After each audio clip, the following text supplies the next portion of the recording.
now going to have a look at the tangible impacts of the semantic technologies in our daily lives.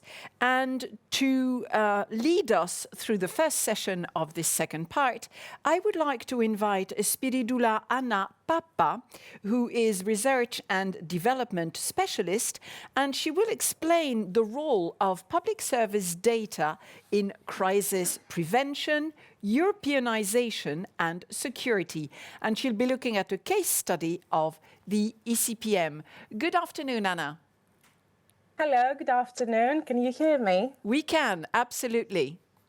All right. Thank you very much for hosting my presentation and for having accepted my findings. Unfortunately, I've had some issues with my camera. I wasn't able to open it today. I don't know why, what happened, but hopefully we can continue without a webcam. So this is a theoretical approach. This is an independent research on what is basically the importance of plurality of language in the European Union. It has to do with security because it was a case study that started from the civil protection mechanism. It was an attempt to assess how the European Union can collaborate among different states, different countries, in order to prevent catastrophe, to prevent crisis, not just to tackle issues when they come up. So the title is Crisis Prevention, Security and Europeanisation, Parliamentary Procedures and the Role of AI in Citizens' Preparedness.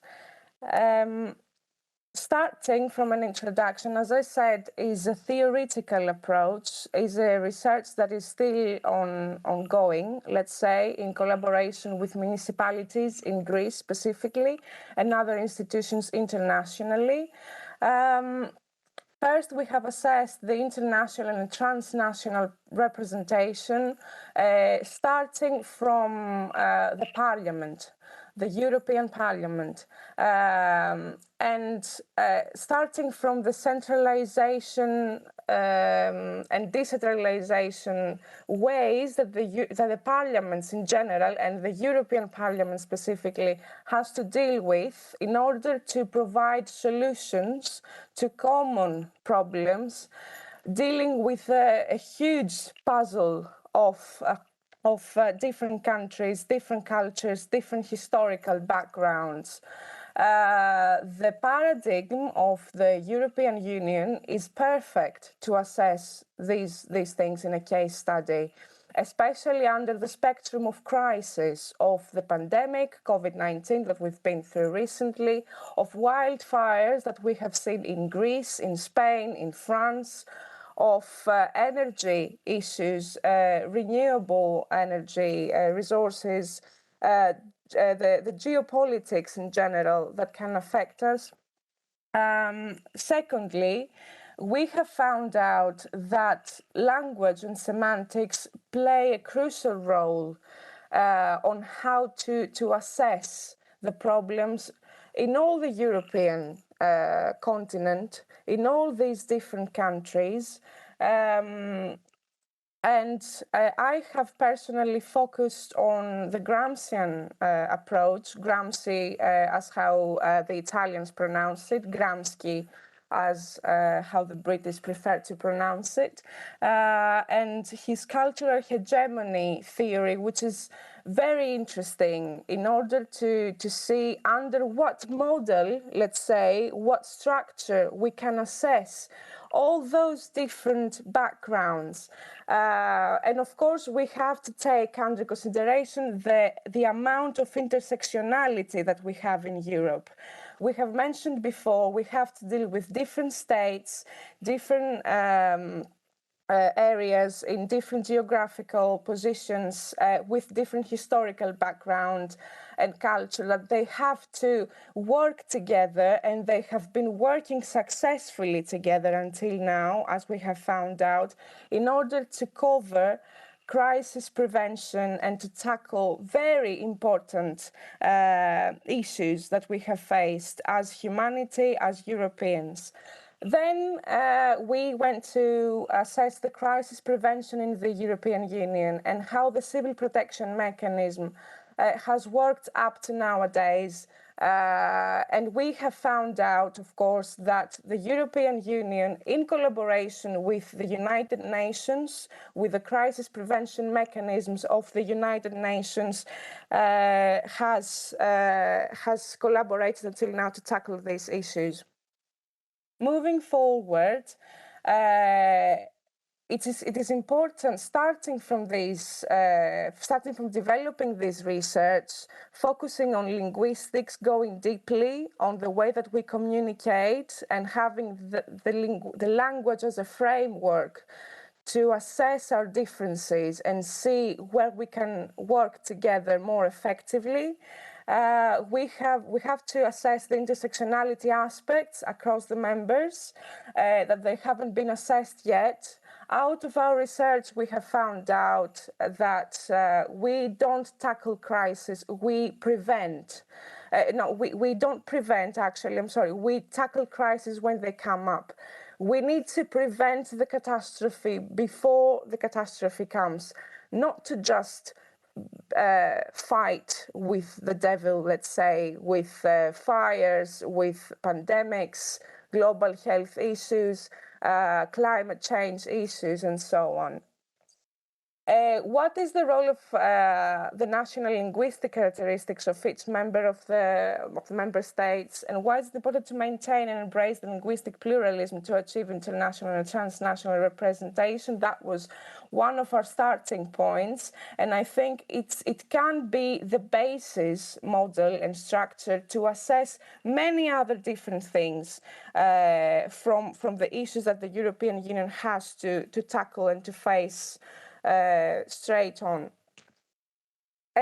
We have noticed as well that the cultural, legal, constitutional, linguistic plurality can work miracles under the European centralized governance and can enable member and non-member states such as Turkey, such as other member states that we have seen helping out the European Union, European countries, even though they do not belong yet, or they do not belong in general in the European Union officially. They have, although, collaborated with the civil protection mechanism in many ways. A huge paradigm of this are the mechanisms of the United Nations that we have seen intervening in refugee crisis in the East Mediterranean, specifically in Greece. And how the European centralized governance can enable member and non-member states to collaborate and thrive together under a new pan-European concept of cultural hegemony.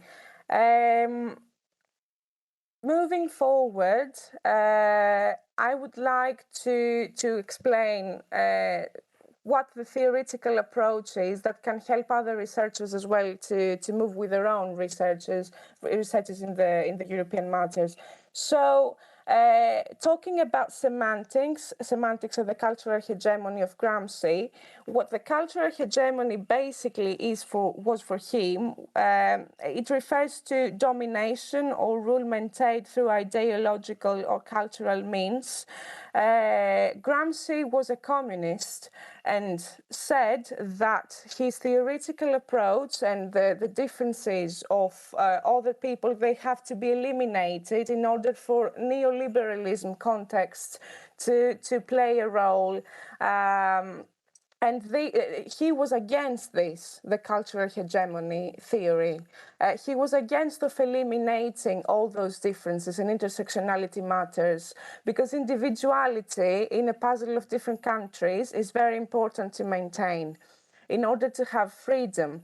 I come here as a new researcher and I want to use the cultural hegemony concepts of Gramsci for a good cause, not to eliminate our cultural identity and our historical background, but to embrace it and assess it differently throughout language and find out with the help of AI how we can prevent crisis specifically, how we can ensure Europeanization, unity, equity, and crisis prevention, which is very important. So the digital public administration indicators in capital cities across the European Union compared to municipalities and regions, we have found that we can start, we have to start from the individual, from the unit, the first indicator of crisis prevention, which is the region and the municipality, and go up to the state, up to the Union, the European Union, up to the European Parliament, which is the tool where we decide and we centralize this governmental approach. The independent variables of each municipality, they are first communication in between different municipalities, different countries, different linguistic backgrounds across the European Union, cooperation, coordination of institutions and services. The linguistic pluralism has to be assessed in terms of semantics. Assessment of cultural dimensions are very important, starting from there, and then structural dimension of protection and prevention mechanisms in order to provide appropriate response to crisis prevention. This is a very important matter for the European Union to have a look on and work on in the following years to come. This is my personal opinion. How we interact with public authorities, starting from the last village in the most rural European country to their capital city, to their national government, up to the European and international government. Assessment of semantics, language and data. And can English, this is my question, can English language cover us all, especially after Brexit? What can we use in order to unify all these services together? And how do we obtain information out of assessment of all these above? I have explained before the Gramscian theories and my approach on that. Anna? Yes. Yes, I'm afraid I have to ask you to wrap up. So if you could just give us a 30 seconds conclusion so that we can take one or two questions, please. Yes, I was finishing now. Yes. So overall, we have found as well from our research, Europeanization and Westernization differences in terms of ESG policies and SDG targets. Apart from that, including we have to build an intergovernmental capacity and common pan-European culture of citizens' preparedness. It is very important to start from the regions and municipalities up to the European Parliament, up to the puzzle of these countries, and use centralized and decentralized models to do this. I have to mention here, and I'm closing out, I had some diagrams to show you, but I didn't have yet the approval of these municipalities to show this data, because this theoretical approach and this research is ongoing, is not finished yet, and it has to do with Greece's data and information, and I didn't have yet the approval to show in public what we have found, but later in the future maybe I will be able to do it. I hope the theoretical approach was understandable. It was a very quick presentation, and it's a very deep matter to get into, and it's ongoing as a research. I would like to receive your questions and your inquiries in my emails, if any, and I have finished. Thank you very much, Anna, and thank you for sharing your contact details so that our audience can reach out to you directly. The first question that we got was to ask you if you could elaborate a little further on how AI and the digitalization of the European governmental agencies do contribute to linguistic plurality and cultural hegemony. Yes, of course. So cultural hegemony, first of all, is what Gramsci used to call his way of thinking about this matter. AI and data, with the correct archival culture of the European states, can enable us to assess exactly how language, first of all, starting from the very basis, how language and semantics are they were worked on the interests of the citizens, citizen security and preparedness. Starting from the semantics and with the help of the AI and with the help of this archival tool that is very powerful and important nowadays, the European Union can get into a wider research of semantics, can focus on each and every European state, or even each and every European village or city, that they have been overlooked until now, and they have been facing many important issues, many problems, and see how in their communication with other countries that they don't have French or English as their common language of communication, how we have collaborated with them in emergency situations when we don't have the time to think better about what to do, when we don't have the time to react properly, and we react out of emergency, out of urgency.